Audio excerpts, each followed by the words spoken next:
আজ 24 জুলাই নিট প্রশ্ন ফাঁস ইস্যুতে আজ দেশ জুড়ে বিক্ষোভ। বিশেষ প্রতিবেদন এম কে বরাক বয়ে। শিক্ষামন্ত্রী পদত্যাগের দাবিতে আরও জোরালো আন্দোলন। প্রধানমন্ত্রী নরেন্দ্র মোদী বড় ঘোষণা। 26 দিনের আনশন বাংলায় সোনম ওয়াংচুক বড় মোড় নিল নিট আন্দোলন। তাহলে কি শেষ হতে চলেছে এই আন্দোলন, নাকি এবার শুরু হবে নতুন লড়াই? চলুন জেনে নেওয়া যাক পুরো খবর। চলমান নিট প্রশ্ন ফাঁস এবং পরীক্ষা ব্যবস্থা নিয়ে দেশ জুড়ে আন্দোলনের মধ্যে বড় ঘোষণা করেছেন প্রধানমন্ত্রী নরেন্দ্র মোদী। সরকার জানিয়েছে প্রশ্ন ফাঁসের মতো মামলা দ্রুত বিচার নিশ্চিত করতে বিশেষ ফাস্ট ট্র্যাক আদালত গঠন করা হবে। সরকারের পক্ষ থেকে আরো বলা হয়েছে পরীক্ষা দুর্নীতির সঙ্গে জড়িত কাউকে ছাড় দেওয়া হবে না, দোষীদের বিরুদ্ধে কঠোর ব্যবস্থা নেওয়া হবে এবং শিক্ষার্থীদের ভবিষ্যৎ রক্ষা করাই সরকারের প্রধান লক্ষ্য।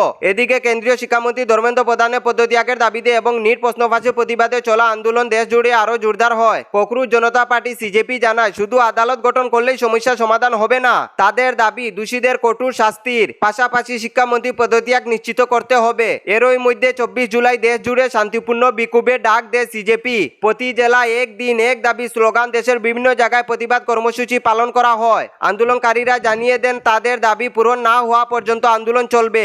অন্যদিকে 26 দিন ধরে আনশন চালানোর পর পরিবেশ কর্মী সোনম ওয়াংচুক আনশন ভেঙেছেন। তিনি জানান কেন্দ্র সরকার এবং বিভিন্ন রাজনৈতিক দলের সাংসদরা আশ্বাস দিয়েছেন যে পরীক্ষা ব্যবস্থা জবাবদিহিতা নিয়ে সংসদে আলোচনা হবে। সরকার আরও আশ্বাস দিয়েছে নিট প্রশ্ন ফাঁসের ঘটনায় ক্ষতিগ্রস্ত ও আত্মহত্যাকারী শিক্ষার্থীদের পরিবারকে ক্ষতিপূরণ দেওয়ার বিষয়টি বিবেচনা করা হবে। শান্তিপূর্ণ আন্দোলনে অংশ নেওয়া ছাত্র যুবকদের বিরুদ্ধে মামলা না করার বিষয়ে আশ্বাস দেওয়া হয়েছে।